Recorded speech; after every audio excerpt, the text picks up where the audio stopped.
The first time Caleb Mercer saw the dog digging, he thought nothing of it. Ranger had always been strange. The shepherd mix spent half his days chasing rabbits, barking at shadows, and digging holes in places where no sensible animal would bother. So when Caleb noticed the dog scratching furiously at a frozen hillside behind a cabin, he simply laughed. "Find a rabbit, boy." Ranger ignored him. The dog continued clawing at the hard-packed snow. Snow flew backward. Dirt followed. Caleb shook his head and returned to splitting firewood. Winter was arriving early in the Montana Territory. The mountains surrounding his small homestead were already white. Most years the heavy snows didn't arrive until late November. This year they had started in October. That worried him. A hard winter could ruin a man. Caleb knew that better than most. His wife had died 3 years earlier during a brutal cold season. A fever. A blizzard. No doctor could reach them. Since then, he had lived alone with Ranger. The dog was all the company he had left. For several days, Ranger kept returning to the same hillside. The spot sat about 50 yards behind the cabin. At first glance it looked unremarkable, just a snow-covered rise beneath a cluster of pine trees. But the dog seemed obsessed with it. Every morning, he disappeared there. Every evening Caleb found him digging. After nearly a week, curiosity finally got the better of him. He grabbed a shovel and followed the dog. "What is it you're after?" Ranger barked excitedly. The dog stood beside a hole nearly 3 feet deep. Caleb crouched down. At first he saw nothing unusual. Then his hand touched exposed earth. He frowned. The surrounding ground was frozen solid. Yet the dirt inside the hole felt softer. Warmer. That made no sense. The temperature had stayed below freezing for days. He dug deeper. A few minutes later, the shovel struck something hard. Not rock. Wood. Caleb stopped. His pulse quickened. Carefully brushing away dirt, he exposed a weathered timber beam. Then another. And another. Someone had built something beneath the hill. He spent the rest of the afternoon excavating. By sunset, an opening had emerged. A doorway. Or at least what remained of one. The structure had collapsed long ago, leaving most of it buried beneath earth and snow. Ranger wagged his tail as if he'd discovered treasure. Maybe he had. The next morning, Caleb returned with lanterns and tools. Working slowly, he widened the entrance. By midday, he squeezed through the opening. The lantern illuminated a surprisingly large chamber. Caleb stared in disbelief. The room stretched nearly 20 feet underground. Fixed support beams lined the walls. Shelves carved directly into the earth remained intact. An old stone fire pit occupied one corner. Someone had lived here. Long ago. Very long ago. He found rusted tools. Broken furniture. A few fragments of pottery. Nothing valuable. But the structure itself fascinated him. Even more surprising was the temperature. Outside, the air hovered well below freezing. Inside, it felt noticeably warmer. Not warm enough to be comfortable, but far warmer than the surface. Caleb spent hours exploring. The deeper he went, the more he realized what he'd discovered. This wasn't a cellar. It wasn't a mine. It was a shelter, a carefully constructed underground dwelling. When he finally emerged, dusk had settled over the mountains. He looked back toward his cabin. The old building leaned slightly. Its roof required repairs. Its walls leaked wind during storms. Compared to the underground shelter, the cabin suddenly seemed vulnerable. That night, an idea formed. At first it sounded ridiculous. By morning, it sounded brilliant. 3 days later, Caleb rode into town. The local general store sat crowded with ranchers preparing for winter. Old men gathered around the stove. Conversation stopped when Caleb entered. He purchased lumber, nails, hinges, canvas, a small iron stove pipe. The total came to $12. The largest expense he'd made all year. The store owner raised an eyebrow. Building something? Maybe. What kind of something? Caleb smiled. You'll see. By afternoon, half the town had heard rumors. That was how frontier communities worked. Everyone knew everyone's business, especially when winter approached. Over the next 2 weeks, Caleb transformed the underground chamber. He reinforced support beams, installed a proper wooden door, built sleeping platforms, created ventilation shafts, added storage shelves. Most importantly, he connected a small stove to a carefully concealed chimney system. Every day, Ranger watched the work with obvious satisfaction, as if the dog understood exactly what was happening. One afternoon, Caleb received visitors. 3 neighboring settlers rode over. Their expressions made it clear they already knew about the project. One of them laughed. You actually living underground? Thinking about it. The men exchanged amused looks. Another neighbor shook his head. People build houses above ground for a reason. Caleb continued hammering. Maybe. The first man pointed toward the hill. Looks like a badger den. The others laughed. Caleb smiled politely, but said nothing. The truth was he wasn't entirely sure himself. Maybe the shelter was foolish. Maybe everyone else was right. Still, something about it felt practical. The underground walls blocked wind. The earth provided insulation. And unlike the cabin, the structure couldn't be buried easily by snowdrifts. By late November, the project was finished. The shelter looked surprisingly comfortable. Not luxurious, but sturdy, safe, warm. The cabin remained his primary home. Yet he began spending evenings underground, testing it, learning its strengths. The results impressed him. A single small fire heated the chamber remarkably well. At night, temperatures remained stable. No drafts. No rattling windows. No icy wind sneaking through cracks. Meanwhile, winter tightened its grip on the mountains. Snow accumulated steadily. Roads became difficult. Several families moved closer to town until spring. Then came the warning. A trapper arrived from the north. His face looked grim. He stopped at every homestead he passed, delivering the same message. A massive Arctic storm was moving south, the largest he'd seen in decades. Caleb listened carefully. The trapper pointed toward the horizon. 3 days. That bad?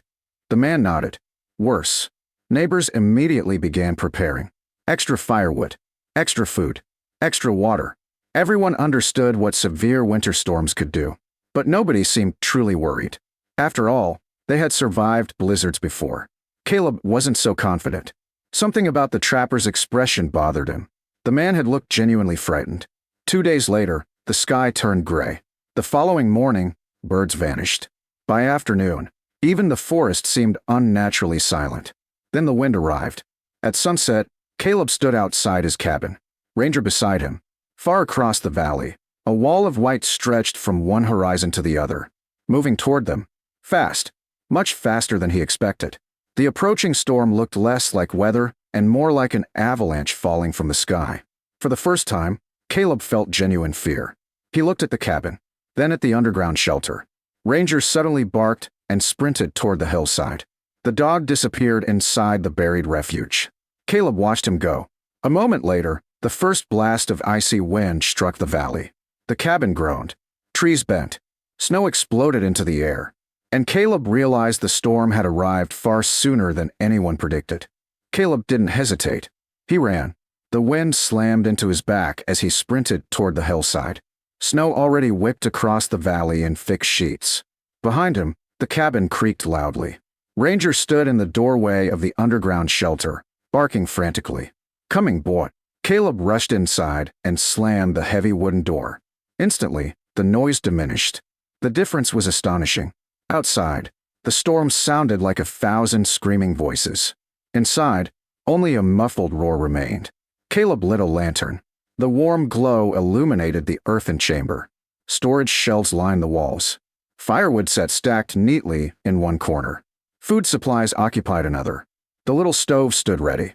Within minutes, flames crackled inside it. Heat began spreading through the shelter. Ranger curled up near the fire. For the first time since seeing the approaching storm, Caleb relaxed. Outside, winter unleashed its fury. The blizzard intensified throughout the night. Wind howled across the mountains. Snow buried trails. Trees snapped. Entire drifts shifted like living creatures. Inside the underground shelter, Caleb slept peacefully. The earth surrounding him absorbed the worst of the storm. The temperature barely changed. No rattling walls. No icy drafts. No fear. When morning arrived, he opened the door a few inches. A wall of snow greeted him. The storm had completely buried the entrance. Only a narrow pocket remained where drifting snow had failed to seal the doorway entirely. Caleb quickly shut it. The realization struck him. If he'd remained inside the cabin, he might already be trapped. Possibly worse. For 3 days, the blizzard raged. 3 endless days. Caleb remained underground. He read old books, cooked simple meals, fed the stove, played with Ranger. The shelter performed exactly as he'd hoped. Better, even. On the 4th morning, silence finally arrived. The sudden absence of wind felt strange, almost unsettling. Caleb waited another hour before opening the door. Bright sunlight flooded inside. He stepped out and froze. The valley had vanished. Snow covered everything. Drifts towered over 10 feet high in some places. Entire fences disappeared. Trees looked like white statues. The cabin remained standing, but barely. One section of the roof had partially collapsed under the weight of accumulated snow. A broken shutter dangled from a window. Several support posts leaned dangerously. Caleb stared in disbelief. Had he stayed there, he would have spent days fighting to keep the structure from failing. Maybe longer. Ranger barked happily and bounded through the snow. The dog seemed proud of himself, and perhaps he should have been. Without Ranger's discovery, Caleb never would have found the shelter. For 2 days, Caleb dug paths around the property. Then he noticed something strange. Smoke. Far in the distance. Not one plume. Several. Coming from the direction of neighboring homesteads. That worried him. The next morning he saddled his horse and began checking on people. The journey proved difficult. Snow buried nearly every recognizable trail. His first stop belonged to the Harris family. They were alive, but exhausted. Part of their barn had collapsed. Their firewood supply was nearly depleted. The second homestead looked worse. A rancher's cabin roof had caved in completely. Fortunately, the family escaped before disaster struck. At the third property, Caleb discovered Walter Dunn struggling to clear snow from his doorway. Walter laughed bitterly. "I've been digging for 2 days." Caleb helped him finish. Soon word spread about Caleb's shelter. At first, nobody believed it. Then people visited. One by one, they rode out to see the underground refuge for themselves. Every reaction was the same. Shock, disbelief, admiration. The settlers who had mocked him weeks earlier now walked through the chamber in silence, running hands along the sturdy support beams, examining the insulated walls, feeling the warmth. One afternoon, the same neighbor who had called it a badger den stood near the entrance. "You survived the whole storm in here?" Caleb nodded. The man looked around again. Comfortably. Mostly. The settler shook his head. "I owe you an apology." Caleb smiled. "You don't owe me anything." But the man wasn't finished. "No." He laughed. "I definitely owe you something." Spring eventually arrived. Snow retreated from the mountains. Grass returned. Rivers swelled with meltwater. Life resumed. Yet something had changed. Throughout the region, settlers began building their own underground shelters. Some were simple storm cellars. Others copied Caleb's design almost exactly. The idea spread quickly. A cheap structure, minimal materials, excellent protection, and most importantly, proven results. One afternoon, Caleb decided to investigate the original shelter more thoroughly. There was still one mystery unsolved. Who had built it? He spent several days carefully excavating sections of the chamber.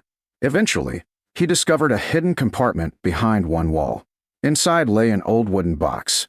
The contents surprised him. A journal. The leather cover had nearly disintegrated. The pages were fragile, but readable. The entries dated back almost 40 years. The author was a miner named Thomas Bell. As Caleb read, the story unfolded. Thomas had settled in the valley decades earlier. During his first winter, a catastrophic storm killed several nearby families. Determined never to face such danger again, he spent years constructing the underground refuge. He documented everything: temperature measurements, structural experiments, ventilation systems, storm observations. One final entry caught Caleb's attention. "People think survival belongs to the strongest men. They're wrong. Survival belongs to the prepared ones." Caleb closed the journal. The words lingered in his mind. Thomas Bell had understood something important. Preparation often looked foolish before disaster arrived. Afterward, it looked like wisdom. Years passed. The shelter remained. So did Caleb. Travelers crossing the mountains occasionally stopped to see the famous underground refuge. Some called it Bell's Cave. Others called it Mercer's Shelter. A few simply referred to it as the Blizzard House. Caleb never cared what people named it. Whenever visitors asked how he found the place, he always pointed toward Ranger. The old dog grew gray with age. His muzzle whitened. His movements slowed. But he never lost his habit of digging.